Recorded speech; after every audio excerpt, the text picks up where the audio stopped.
So, about 10 minutes or so less. Tszyu, number one ranked mandatory WBO 154-pound contender. Tszyu is going to be weighing in along with Takashi Inoue. Where's this fight taking place at? Lord knows I'm supposed to remember this stuff.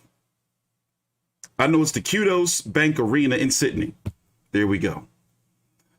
From my understanding, 10,000 or so are going to be in attendance. It's going to be on main event pay-per-view over in Australian, oceanic territories. Also, KO Sport, KO and Foxtel Sport, or whatever you call them, streaming services. I'm sorry, I know, it's a little late here for me. Been a very busy day. And it's going to be $60. $60 for Tszyu pay-per-view. Look, I'm going to show you. That's what they've been paying for Tszyu pay-per-views over there, by the way. I've been covering them, I know. One day, 23 hours. It's going to be on Wednesday morning here in the States. Main event about 7:30, 8-ish a.m. No US TV deal. Hey, they picked up Crawford versus Porter. They charging in Australia $40 for Crawford versus Porter. Okay, all right, I see you. Australians, I see you. How's Terrence Crawford's name in Australia, by the way? How does his name ring bells? I mean, he did have that fight with Jeff Horn, so I would imagine he's known in boxing circles over there. But anyway, me and Big J talked about it yesterday after the press conference, is trying to get a timeline on when Tszyu is going to get his title shot. That's if he wins against Takeshi Inoue and whoever he's going to fight after. But right now, I look at this fight, as I've said before, as being a good barometer to see, hold on, what was I doing? To see how Tszyu matches up against a high volume pressure fighter.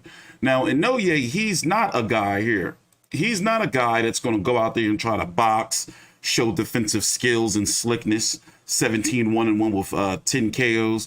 The most significant fight of his career was against Jaime Munguia at 154 near 3 years ago on the Zone. That was a very, very good competitive fight, even though competitive in regards to Inouye's straight come forward, high volume pressure. Even though Munguia, as you can see, won all the rounds, still complete straight sweep. Still, though, dude was there all night. He makes you work. So the fact that Tszyu is fighting a former title contender, a current fringe contender, I'm like, all right, I want to see Tszyu go 12 rounds. Because if you look at the resume, 19-0 with 15 KOs, Stevie Spark, that was supposed to be Mick Zarafa, which was going to be his biggest test. Stevie Spark, we covered the fight here on Fight View 360, did as much as he could, but basically a blown up welterweight. Dennis Hogan was coming off of a long layoff, and two big fights in which he took a lot of damage against Jaime Munguia and against Jamal Charlo. So, and both of those fights were against pretty much 160 pounders. Jaime Munguia, even though that was at 154 still, you can see he's competing at 160. He was always looked at as being a big 154 pounder. And then, of course, he got battered against Jamal Charlo. Bowen Morgan, he was at the very, very bottom of the barrel, a ranked fighter. And then Jeff Horn, if you've seen Jeff Horn during fight week, Jeff Horn didn't have no voice. Jeff Horn just wasn't there. I'm sorry. And Jeff Horn at that point in time was probably just coming for the check. He didn't really seem like he was in it. But Inoue, I don't think that Tszyu is going to be able to stop him. But if Tszyu does stop him, I am going to be highly impressed. Because I'm like, okay, all right. Put it this way. I want to see Tszyu go rounds. I want to see all the different, tools in the tool shed. I want to see like all the tricks. I want to see him box. I want to see him move. And more importantly, I want to see how he looks in rounds 10, 11, and 12. I want it to go the distance. But if he does get a stoppage, then I'm going to be like, all right, Tszyu, shout out to you.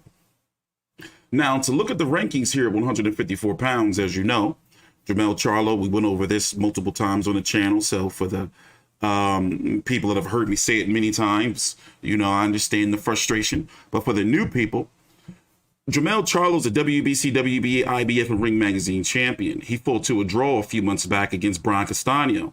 Tszyu is currently the mandatory for Brian Castano. We don't know what's going on with the Charlo versus Castano 2 rematch because the IBF #1 contender, Backram Murtazaliev, has been waiting for his shot for a long time, upwards to about, how long has he been mandatory? It's been well over a year, let's just say that. So if he chooses to take another step aside agreement and the IBF allows it, then Jamal Charlo and Castano can go forward. But there's so many different options, ways that all the fighters involved can go. For example, Charlo, Murtazaliev, Tszyu, Castano. There's so many ways he can go. For example, Charlo can fight Murtazaliev, get his mandatory out the way. Brian Castano fight Tszyu, get his mandatory out the way, and then both of them meet. Or if Charlo Castano 2 happens, then why not, Tszyu and Murtazaliev? Boom. As you can see, Murtazaliev #1 mandatory by the IBF, #3 by the WBA.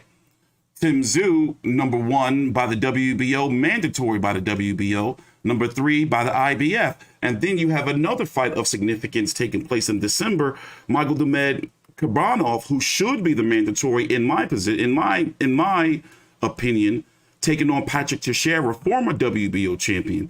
Tszyu can fight the winner of that, possibly for a WBO interim. But this, of course, all relies on the sanctioning bodies. But one thing for sure is Tszyu now is going to have to start fighting top-level competition or better competition because it's only but so long his Australian team can keep him in Australia, especially if he wants worldwide exposure and a TV deal. He's going to need another dance partner, whether it's Eddie Hearn, his own top rank on ESPN or PBC with Showtime and Fox platforms. Because right now, where he is right now with his ranking and the fact that he's creeping up on the title shot in his name, it's hard not to believe that he's not getting phone calls. You see what I'm saying? Like, yo, what's Tszyu doing? What can we do to sign him? But the time is now. It's coming up. Because it's only but so many Inoue fights and Bowen Morgans and all that he can have. Like on the domestic level, that's it. Tony Harrison expressed his interest, but Tony Harrison is not ranked. Yeah, it'll be a good, nice money fight for both fighters, but what does it really mean? So anyway, the weigh-in's going to be starting soon, momentarily. Take your time out, like the video, subscribe. I'm kind of feeling really, really good, to be honest. Like being back full time. As I've talked about before, I've had a lot of legal issues this year that are no more. So I'm free to actually enjoy and cover boxing and combat sports and play video games. Also, I got another channel that's been fully partnered and monetized. T Street Uncut. Then there's the WBC channel powered by the Vive Network. The potential there is just... the link down below in the description box here. The weigh-in's about to start. Let me turn it up here. On demand. I want to see that North of Water show.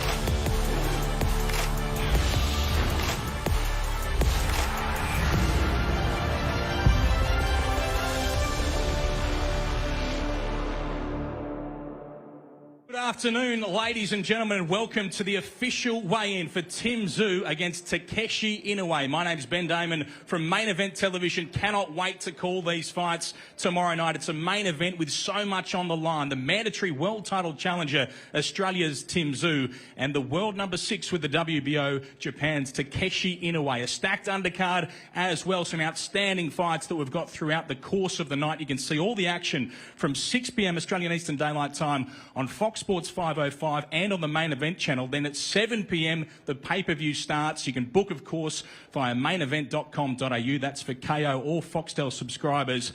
And it's going to be an outstanding night of boxing, of course, culminating in that big fight at super welterweight between Tszyu and Inoue. Today, we're going to weigh in all of the fighters on this card, starting with bout A. So the first bout that you'll see during this coverage at 6 p.m. tomorrow. If you can get to the venue, of course, there are still just a few tickets available via Ticketek. So get in quickly, get there tomorrow night, or watch the pay-per-view, because it's going to be an outstanding night of boxing. Now, we're going to start with bout A. This is 4 2-minute rounds at bantamweight. Please welcome, firstly, to the scales, making her professional boxing debut, Jacinta Austin.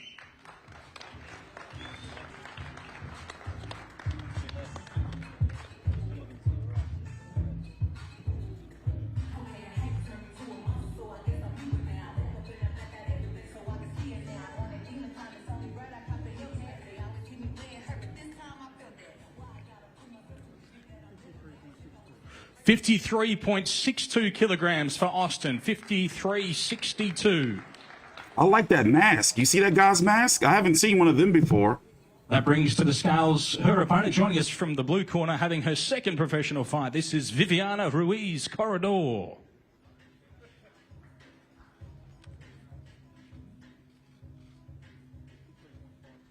$53.52 kilograms for Viviana Ruiz Corredor. We'll weigh in all of the fights in front of the scales.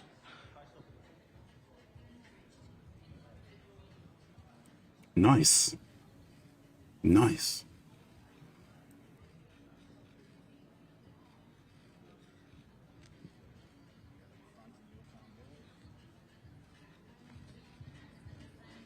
Nice. Round of applause for these two ladies that we'll see in the first bout at the venue tomorrow night. And we will face off all of the fights in front of the scales after we weigh in. That takes us to bout B, 4 3-minute rounds at heavyweight. Please welcome, firstly, to the scales, Shant Necessian.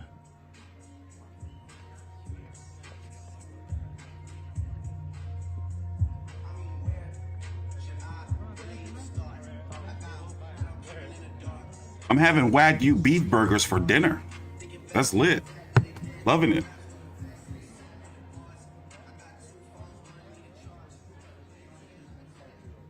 $92.50 kilograms for Necessian. That brings to the scales his opponent, an undefeated heavyweight boxer, 1-0 with 1 stoppage victory. This is Jackson Murray. Damn, Ben Damon is carrying Australian boxing on his fucking back. Like, he is Australian boxing. We've talked to him many times on the channel. Shout out to Ben. Ben's the fucking man.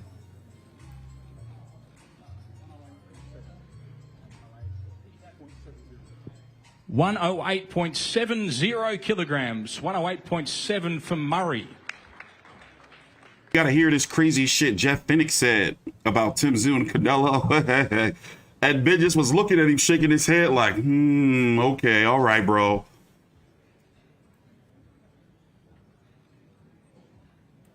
That's a crazy height difference right there. Was my man still standing on the scale?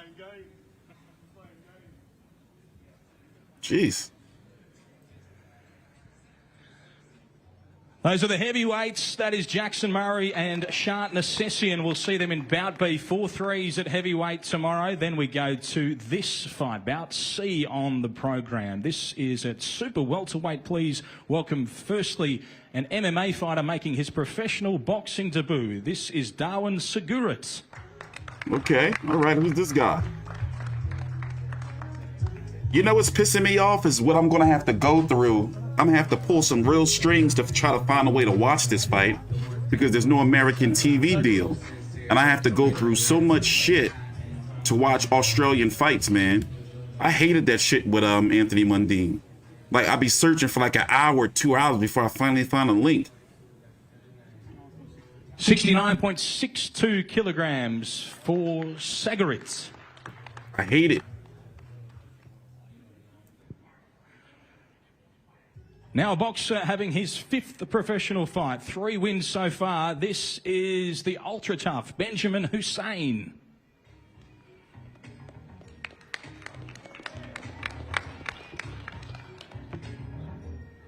Okay, I'll be back.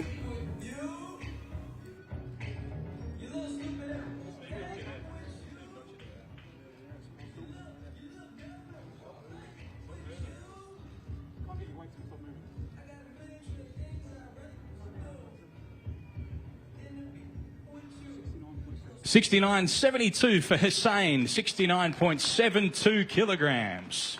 That ESPN boxing budget is tight too, just like Zone. The Zone. No, I'm not able to. Nope, I'm not able to. Trust me. Damn, look at this height difference.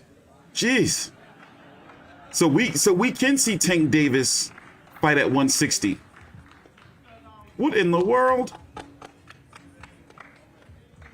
But no, I tried everything. No, I can't buy the fight, even if I tried legally. Hussein and Darwin Sagarit. That'll take us to the pay-per-view section of proceedings. So you can book now via mainevent.com.au. You can order, of course, via Foxtel or KO, and it'll all start at 7 p.m.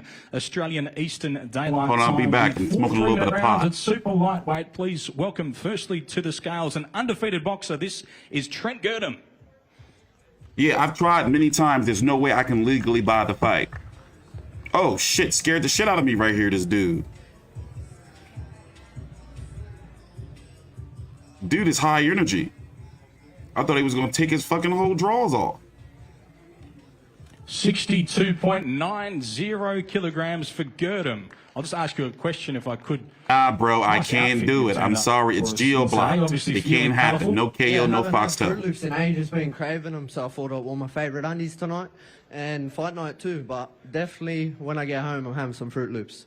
Good idea. We'll leave it there. Thank you very much, Trent Gurdam. Please welcome to the scales another undefeated boxer, 2-0. This is Alex Luau. You know what other cereal is delicious if you didn't have it in a long time? Fucking Fruity Pebbles. I haven't had Fruity Pebbles in years, and I remember how delicious it was. You got to eat it quick, though, before it gets soggy. Or it's no good. It's the worst. 62.58, 62.58 for Luau. Alex, great to meet you. Must be exciting to be a part of a big show like this. Oh, yeah, definitely, yeah. I got this fight in short notice, but it is what it is. I know what I got to do. What should we expect from you tomorrow night? Just got to watch and see. We will. Thank you very much. Alex Luau and Trent Gurdam will face them That off. hairline is something else. I wish I had a hairline like that. Hey, watch it. COVID protocols. Be careful, mates. Don't kiss. Don't do it.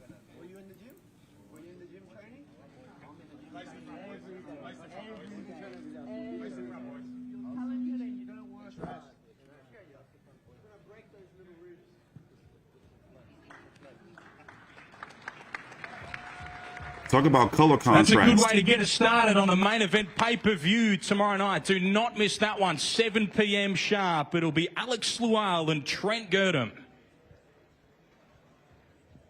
Bout 2, Stephen 3-minute rounds. Bateman. And this is at super welterweight. Please welcome firstly to the scales of You see record all- of 8-2. This is Cohen Mazudia. You see all this shit I built? Bro, I built this whole platform. For you to ask me if I know how to use a VPN is just like a spit and smack in my face. Like, yes, I told you I tried all of that. I can't watch KO. I can't do it. No, I can't. I can't. No, it's impossible. Like, bro, chill. But thanks for the support. Take your time out, like the video, subscribe.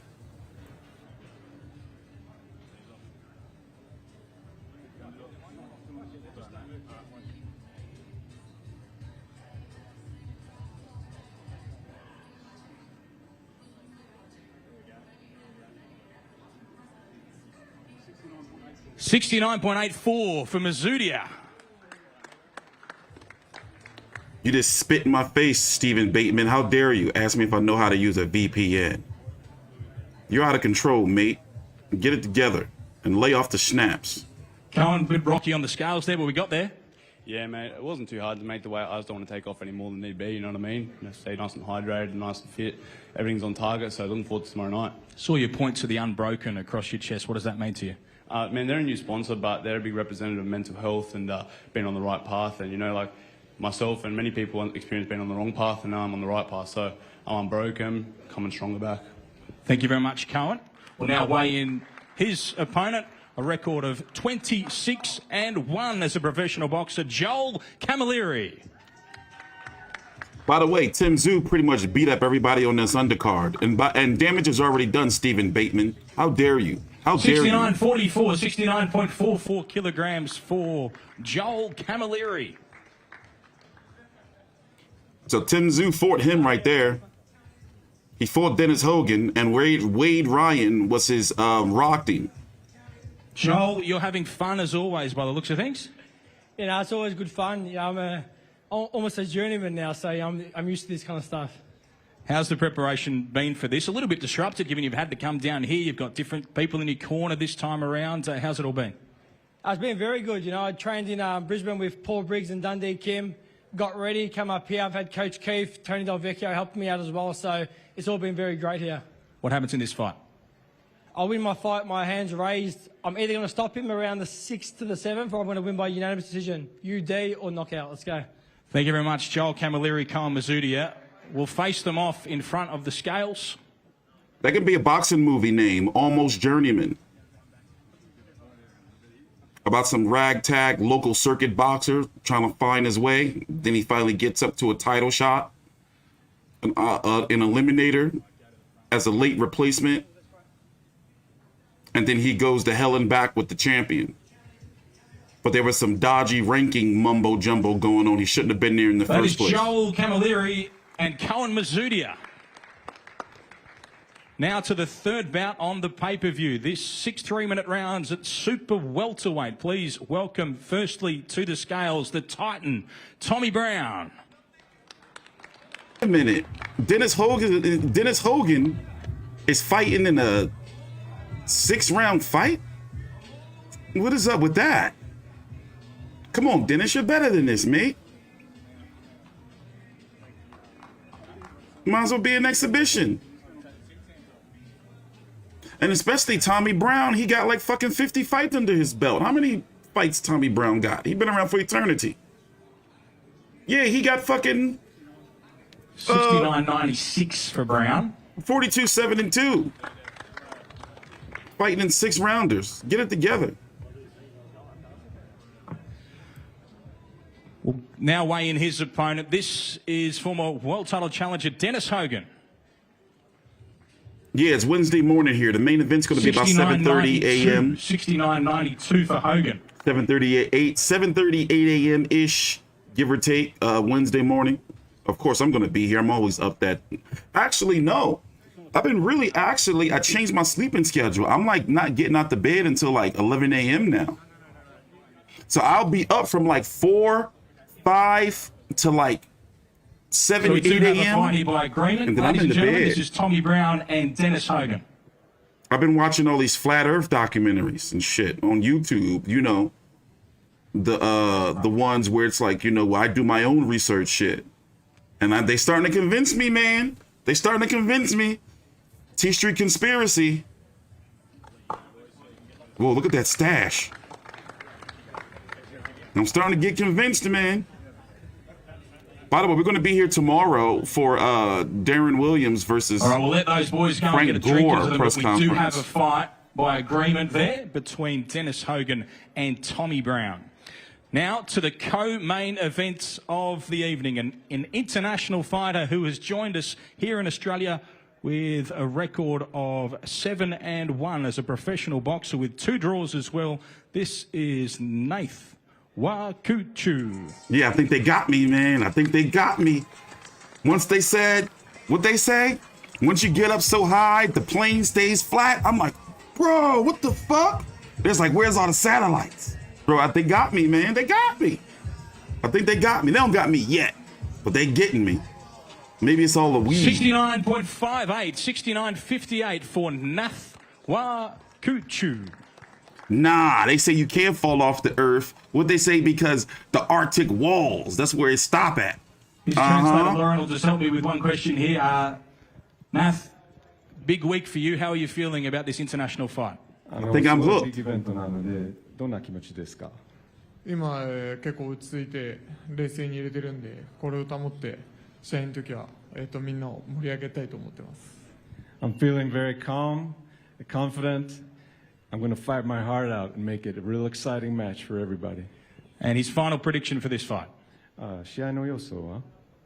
ノックアウトで自分が勝つと思ってます。I believe that I will win by knockout. Thank you very much to Nath and to Lauren. Now, could we please welcome to the scales his opponent, 28 fights, Inoue 19 bought that wins, guy, by the way. 7 KO victories as well. This is Wade Ryan. Oh, look at that beautiful IBO belt. That thing is a beauty.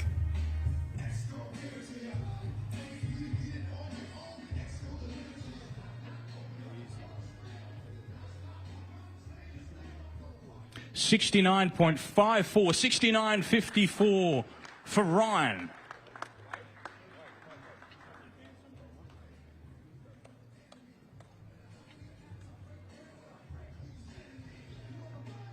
Wade, welcome back on the big stage again. You must be really getting used to this.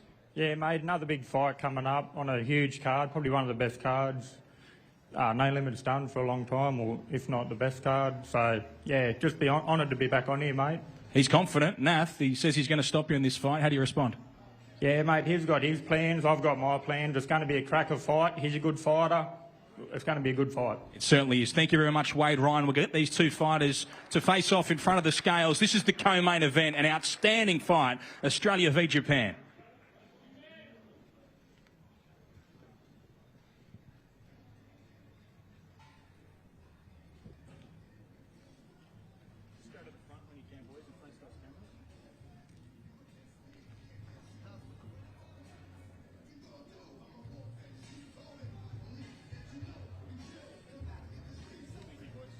That's our co-main event. Cannot wait to see those two in action. And that does take us to the main event of the evening tomorrow night at Kudos Bank Arena at Homebush and also live on main event television. Please welcome firstly to the scales from Japan with a record of 17-1-1, the world's number 6 super welterweight. This is Takeshi Inoue. Is that the ring girl's outfit or is the under boob like free? Well, he's jacked. Tszyu's finished. Tszyu's finished. That's it.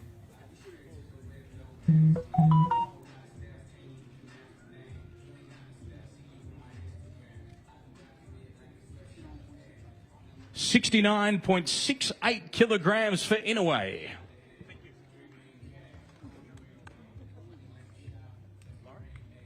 I'll just ask a question of Takeshi via his translator as we see him taking in quite a bit of water. Takeshi, how did you do the weights? How hard? 減量はどうやって落ちてきましたか？ 2日前から、You okay? 2日前から大丈夫ですか？水を、4キロ、5キロぐらい抜いて、仕上げてきました。 From just about 2 days before, I got to where I was just cutting mostly the water weight and was able to get down, no problem. He didn't cover his mouth. How's he feeling about such a big occasion as this tomorrow night? 試合を向けて気持ちはどうですか？気持ちは本当に体の状態もいいですし、明日リカバリーしてしっかり明日の試合に臨みたいと思ってます。いい試合が見せられると思うので楽しみにしていてください。Now I'll just be recovering, getting all my energy back in, eating some good food, relaxing, and I feel confident that I can make this a really good fight. And just his prediction, he's told us all week, but is he still feeling it's a stoppage victory to him? 試合の予想でまだ KO で勝ってると思いますか？はい、変わらずそれは KO で勝てると思ってます。yes, I do still believe that I will win by knockout. Thank you very much to Takeshi Inoue. We'll get him to wait around as we introduce his opponent, a record of 19-0 with 15 stoppage victories. He's the mandatory world title challenger. Please welcome the Soul Taker. This is Tszyu.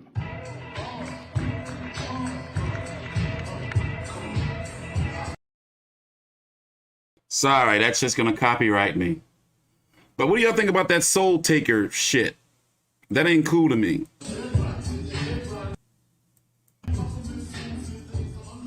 He hasn't taken any worthless souls, worth anything. 69.52 kilograms for Tszyu. He got those bullshit souls. 69.52. All right, let's listen to his interview. Then we're going to talk about the fight.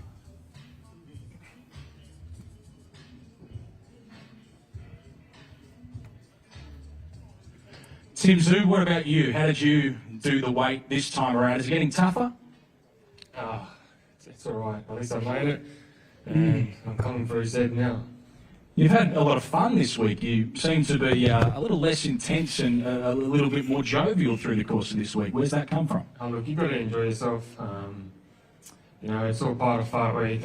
This is fun. I hope he's had a great holiday here. The holiday ends tomorrow. Do you find it fun that he's going to come out there and try and knock you out as well? That there's going to be that sort of a contest? Let him do what he wants. One thing I know is that I'm coming for his head and his body and everything. How's it end, Tim? One way, I'm coming for him. That is Tszyu. That's Takeshi Inoue. Will face them off in front of the scales ahead of this massive main event, which you'll see tomorrow night on Main Event Television.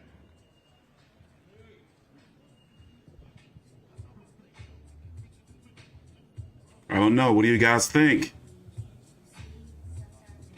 Too bad we don't got a TV deal here in the USA. We supposed to be so damn great. We can't even get Tszyu versus Takeshi Inoue.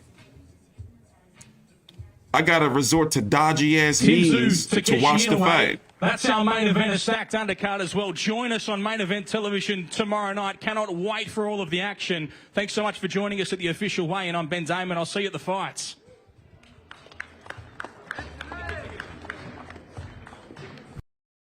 All right, let's talk. We're not going to be here long because honestly, I am tired of talking about this fight and basically the whole WBO, 154-pound saga. So welcome, take your time out, like the video, subscribe. That fight's going to be taking place this Wednesday, November the 17th here in the States. The main event's going to be about 7:30, 8 a.m. Eastern Standard Time, give or take. Over in Australian territories, it's going to be $60 on pay-per-view. Also, they have Crawford versus Porter for $40. Check that out. Now, from my understanding, this is one of the best undercards they can put on, especially with 154-pounders. The pay-per-view is going to open up with Joel Camalieri versus Keon Mendozier. Then Dennis Hogan is in a 6-round fight against Tommy Brown. The chief support or co-feature, how you want to call it, it's going to be Wade Ryan versus Nakawachulu.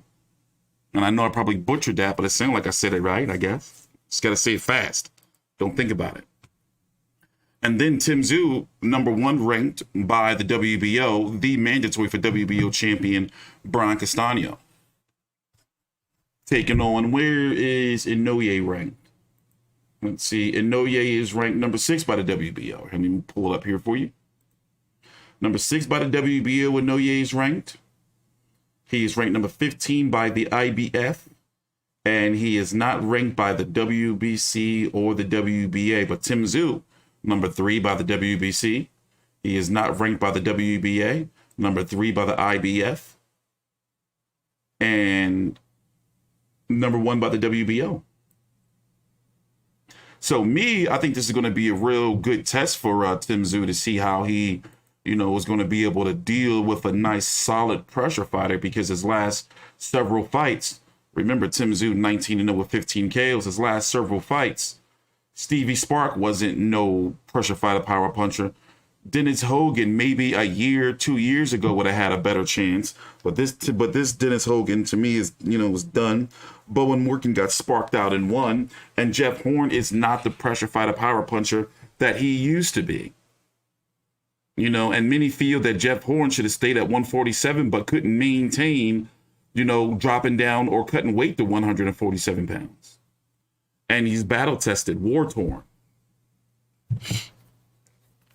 Hold on 1 minute. But to wrap it up, this is our final predictions. I'm going to go ahead and say I got Tim Tszyu, 12-round decision. I do think it's going to be tough, but I wouldn't be surprised if Tim Tszyu gets cracked, because one thing we've learned about Japanese fighters is they come forward and they throw like heavy bombs. Don't expect for it to be like some defensive spectacle from Inoue. He's coming out there to try to put a boot in his ass. He's not coming out there to fight. Now, this is also going to be a good test to see how Tim Tszyu can possibly fare against another very good pressure fighter, the champion that he's trying to fight in Brian Castano. If you don't know, we don't know what Brian Castano is doing because we're waiting to see what Bakhram Murtazaliev is doing. He's the mandatory for Charlo, and he's been waiting to get his mandatory shot for so long that we don't know if the IBF or Murtazaliev is going to allow for Charlo Castano 2 to happen. So we're going to bring in Big J. Big J, we're live. How did Inoue look to you? He did say he looked pretty good. Yeah, he dropped the weight. I mean, he still looked, big in the face-off. But overall, he looks good. I am glad that the fight is finally here. We haven't talked about it a lot, but it seems as though we've been talking about a lot of Tim Tszyu over the last several months, mostly because of him inching towards a title shot. But do you still feel the same that he's going to win? Yeah, I still feel the same that he'll probably get a narrow points win, but it's going to be a long, hard slog for him if he does win. And there's always a case that he possibly could lose because, as we said, Tim's never proven that he can take a punch and recover. Mm-hmm. So for someone that can actually whack, I mean, as it's well been documented, Wade Ryan clipped him. Wade Ryan's not a big puncher, not a power puncher. Yeah. He's a wear down sort of guy. But I think it was more like he slipped and got caught, and he was up by a count of 2 anyway. So it wasn't like he got knocked on his ass. It was just a slip and he got caught. So, mm-hmm. But I think this is going to be a long battle, and Tim needs a long, hard 12-round battle to prove exactly what he's got. So because no one's knocked this Inoue guy down. They certainly haven't knocked him out. So this is a bloke that Tim Tszyu really needs to test the waters against. But even if he gets a win, he's still not top 5 rated. He's like number 7. He's had one title shot, and his resume is really not that impressive. Yeah, I mean, and you're talking about in regard to number 7 and ranked top 10 154 pounder. WBO. Oh, you mean? Yeah, exactly. Okay. Yeah, I mean, Inoue is number 7. Tim's number 1. He should be fighting number 2 and number 3. Yeah. Why is he mucking around with number 7? Yeah, so, it's too late for this. We already talked about it. Jeff Horn. We already talked about that. He should have fought Kurbanov. Magomed Kurbanov is facing former WBO champion Patrick Teixeira next month in Russia. If Tim Tszyu beats Inoue and doesn't get Castano, either Bakhram Murtazaliev or the fight between Kurbanov and Teixeira winner makes the most sense, in my opinion. Your thoughts? Yeah, well, that exactly makes the right sense. But then again, it's up to what the IBF does. Because if the IBF says the other Russian, Kurbanov, the other guy, Murtazaliev gets his title shot, then the WBA will go, "Oh, bugger it, let Castano fight Tszyu." And that might be it would be too early for Tszyu. If Tszyu was to fight Castano next, he would lose probably pretty easily. Yeah. So I don't feel that he's ready. I mean, how can someone be ready for a world champion when you fought one guy who's ranked in the top 10? You need to fight at least 3 or 4 guys ranked in the top 10. So, yeah, I mean, it's going to be a real test. But even if he does get past Inoue, which I think he should, he will probably struggle. He'll probably struggle against him. It'll be like, well, he really needs a really step out impressive performance. If he knocks him out in 6, great, fantastic. But, Innoue's not at that level. Well, let's talk. He's a few tiers below. Before I play this clip that you sent me earlier from Jeff Finnick talking to Ben Damon about the hype around Tim Tszyu, what's the buzz for this fight over there? Give us the particulars. It's supposed to be 10,000 in the arena. It's taking place in the Kudos. The particulars. At Kudos Bank Arena, I think they're taking 10,000 plus. Just be mindful that 1,000 of those seats are going to emergency health workers for a thank you for all the work that they've done through COVID. So they'll probably be about. They haven't given an exact number of what their crowd attendance will be, but I'd say between 11 and 12,000 should be there on the night. I don't believe it's to sell out yet because they were saying yesterday at the press conference tickets are still available. That's a little bit of a red flag. If tickets are still available 24 hours out from a fight, they're struggling to sell tickets. Because Tszyu versus Zerafa sold out in, 2 days? And they had to put on more tickets. Yeah. I mean, at the press conference, they're saying, oh, yeah, tickets are still available. I'm not sure. I didn't even think that they even mentioned tickets are still on. Did they even mention on the way in whether there's tickets still available or not? I don't remember. I don't think they did. But, if tickets are still available 24 hours out, then it hasn't really sold that well, has it? Yeah, this is Tim's 5th fight in just a little under 15 months. So maybe, with the lackluster competition, fans are like, okay, all right, we want to see him fight somebody with a name. Maybe it's a little bit of fatigue there. Well, that too. And don't forget the fact that the main event is also charging you $60 to watch it. So, I mean, that's a bit of a stretch for a domestic, for a low level, fight. I mean, okay, Tim Tszyu's the most well-known name in boxing, but it ain't worth $60. Yeah. I mean, main event, has a very hard job. They have to convince the public, we want you to pay $60 for a fight that's not worth half that. Yeah. So, I mean, can you think anywhere else in the world where a domestic level guy would get that sort of money? Well, we have Tank Davis versus Isaac Cruz going on over here, but Tank Davis is a much bigger name than Tim. But Tank Davis is also a world champion. Yeah, true. He's won world titles. Tim hasn't won any. Yeah, because it is a little crazy to me that they, that they're putting this fight, like you have to pay it. You have to buy it on pay-per-view, but that's how the model usually goes. A fighter goes on pay-per-view once, they try their best to keep them on pay-per-view. But regarding like the buzz for this fight, there's no global buzz. Nobody's talking about this fight really outside of really us and Australian territories. But as far as American media is concerned, and I've been checking, nobody's talking about it. Nobody cares. But I think this is Tim Tszyu's toughest fight of his career at this point in time, given what's at stake. So let me play this clip here. I'm not going to play all of it, but this is some crazy ass shit that you sent to me. Jeff Finnick talking to Ben Damon about how Tim Tszyu can possibly beat Canelo. Here, let me play it. Listen in, guys. Take your time out. Like the video. Subscribe. Follow us on Twitter. Me at T Street Controversy. Big J at Old Mate Big J. Also down below in the description box, I put some links to not only my Twitch channel if you want some other content outside of boxing, but also to the WBC channel powered by the Vive Network. For Roku, Apple, Android. But listen to this right here. Listen to this. This is from Sporting News Australia. In fact, let me put the link right here in the chat so you can watch the full interview on your own. We're not going to play the full interview, but just the beginning. Not long ago, I heard him mention Canelo. I wouldn't put that past him. I'm not just saying. I mean, again, Canelo's big and strong. Throws, I don't know, 8, 10 punches around.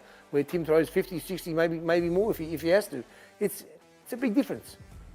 I actually asked him the question about Canelo, and he did get bagged by a few people for daring to answer it and say, look, I think he's beatable, but he's got to be thinking like that, doesn't he? At his level, you've got to have goals, and surely that's the ultimate. Your thoughts on that, because that's some crazy shit to me for Jeff Finnick, with his career and everything that he's learned and seen throughout the sport, for him to say something like that. Yeah, I mean, how can anyone justify how Tim Tszyu is not even 20 fights in, never fought for a world title in his life, could beat the pound-for-pound number one fighter in the world who's had 60 fights, won how many, more than a dozen championships across 4 divisions. That's just crazy. It's just excessively embarrassing to think that Tim Tszyu would last 3 rounds against Canelo. Canelo would destroy him. They're not even in the same weight class. That's just a fantasy, absolute fantasy, to suggest that Tim Tszyu would, one, even get in the ring with Canelo, and B, keep up with him. That's similar to what was that bloke that said Ebony Bridges is on the same level Muhammad Ali? That's Yeah, the same crazy. sort of, Gareth Faye Davies. Yeah, crazy. You know, and that's a lot of pressure on the fighter to hear that from a legendary fighter like Jeff Bennett. Yeah, I mean, that's the sort of thing I hate about the Tim Tszyu hype. It's all completely unwarranted. They're putting so much pressure on this young bloke, right, who has done nothing at the moment, right? You know, on the world stage, he's an insignificant two-bob tea leaf. He hasn't done anything, right? And to say that he could beat Canelo is just embarrassing. Canelo would destroy him. Yeah. You know? I mean, yeah, Canelo can be beat because he's been beat, but then again, he was a baby when he fought Floyd. And I saw something on Facebook earlier today. Floyd only fought people, you know, went past or before their prime, which does make a lot of sense. But, you know, who cares about Floyd? Yeah, but it's just to suggest that, you know, Tim Tszyu, who hasn't even broken into the world stage, beaten nothing but domestic fighters, could beat the number one pound-for-pound undisputed 168 champion. Yeah, okay, righto. That just loses. Now, sorry. Now, in your opinion, what should be next for Tim Tszyu if he wins? Who should he fight? Who do you want him to fight? If it's not going to be Castano? The winner of Trexaria Kabanov or Makarov if Murtazaliev. Makarov gets has to wait again. Either of those fights, I think actually personally, if Makarov doesn't get his shot, Tim Tszyu should fight him because they're basically, you know, as you said on the rankings, they're Top both three. mandatory number one for the respective belts, and they're both third at the other division. So if Michael Zalia doesn't get his shot, Tim Tszyu should fight him, and the winner gets the pick of the champion. Will be undisputed. Hopefully, it doesn't go to another. Draw. And then to me, that makes perfect sense because you know Charlo Castaño goes through Tim Tszyu Murtazaliev fight. They'll be the mandatory for both the WBO and IBF titles. So that's a guaranteed shot right there. Yeah, exactly. You know, and I think it makes the most sense, but it all depends on Tim Tszyu's team because I'm really interested in what they're going to try to do next because they're trying to do it all on their own, it seems, but it's come to a point where they're going to need a stateside dance partner. You know, they're not going to be able to have Tim Tszyu fight one of these champions or one of these PBC fighters or top rank fighters or whoever without partnering up with one of them. You know, they're not going to get, you know, a fight with Castaño without Tim Tszyu having to sign with PBC for, you know, maybe 2 or 3 fights. Same thing goes if top rank, they're going to make sure they try to, you know, like book him up and Eddie Hearn his own. You know, so we're going to really know something is wrong if they try to position themselves away from any of the fights we just talked about right there. You know, and Tim Tszyu goes on to fight another, you know, type of Inoue type of fighter, just waiting for himself to be mandated to be the WBO mandatory, which, you know, can possibly not happen until this time next year, maybe even later, but about this time or so next year. Well, that's right. I mean, we're going to talk about this in our next Aussie video, but Dempsey McKean and Liam Parra have both teamed up. Yeah, exactly. Signed deals. Brock Jarvis as well. Dempsey's with... Yeah, Brock Jarvis, yeah. They're all with Eddie Hearn. I think Liam Parra... I'm not quite sure who Liam Parra, because he's on the Jake Paul undercard, but Dempsey McKean's definitely with Matchroom, as is Brock Jarvis. So same thing happened with Jeff Horn. When Jeff Horn wanted to get mainstream, he had to team up with Top Rank. That's just how it goes. That's how it goes. Exactly. So yeah, he's got to get a international co-side promoter, one of the big 3 or 4, and go from there. So he's not going to be able to do it by themselves. I mean, those days of, you know, yesteryear where they could do it by themselves, those days are gone. So yeah, but you know, I mean, you know, I'm looking forward to the fight. I want to see what Tim can actually. I want to see him dig deep and actually, you know, come out with a hard win. You know, if he gets in there and knocks him out and blasts him out of there, fair enough. Okay, move on to the next fight. So, but I don't think it's going to be a very easy fight for him, and I hope it's not. to wrap things up, who are you looking out for on undercard? What fight is calling? You know, what fight is really like getting you excited on the undercard? The Wade Ryan and the Joel Camalieri fight, because they've been bubbling. Those blokes, in my opinion, those blokes should have fought each other when both their opponents dropped off, because Wes Kappa, for some reason, I don't know, Ben Marnie couldn't get back into Queensland for restrictions. Those two have been bubbling to fight each other for about 18 months. So if those two both win, because they both got regional titles at 154, those two, those are the two that I'm watching, because if they both get good wins, hopefully they'll fight each other, because that would be a really good domestic fight at 154, and they could project them to, because both guys are on 3-fight winning streaks. So they both have a bit of resurgence, and they're both around the same age, about 31, 32-year-old. Mm-hmm. So, yeah, both those fights. The Dennis-Tommy Brown fight, now I didn't know it was only 6 rounds until I heard it. I'm like, 6 rounds, really? Okay. Yeah, it didn't make any sense to me either. Well, as I said, I think it's a last moment in the sun for either guy. Both those guys are, looking down the barrel of retirement. I thought Tommy Brown already was, so, that's a last shining moment in the sun for both of them. But, definitely the Wade and the Joel Camalieri fights, because Joel's opponent, Wade, beat last fight, or the fight before. So, definitely the undercard fight, the Joel fight and the Wade fight, because hopefully they still will fight each other in the near future, if not next fight. If they both win, of course. Yeah. All right. Closing thoughts? It was funny watching that bloke wearing his Fruit Loops shocks. Yeah. What was that? That was fucking hilarious. Yeah, a little personality to the weigh-in, because it wasn't much there. Well, it's always nice to see something happen, isn't it? You've got to get a bit of flamboyancy there, get people interested in something. So, but anyway, as I said, it's going to be another cracking night. I'm really looking forward to it. And I think, if people think that, and there's someone said in the comments, if people think that Tim's just going to walk past this guy, they're sadly mistaken. So, I mean, Mongolia couldn't knock him out, so, we'll see what Tim's got. But anyway, as I said, close points victory to Tim or the upset he loses. So, all right. Your thoughts? We will be here after the fight with our live results, and also then we're going to move straight into Lopez versus Kambosos. And me, even myself, I'm starting to root for George, but we'll talk about that in our next video. Take your time out, like the video, subscribe. Also follow us on Twitter at T Street Controversy and Big J. Visit our website, FightView360.com. The link is down below in the description box. Our rankings are updated monthly in accordance with all the sanctioned bodies. You'll be able to know who the champions are. Soon we're going to start highlighting the mandatories again and make it real easy for you to navigate who's next and who's the champion and so on. Please take your time out.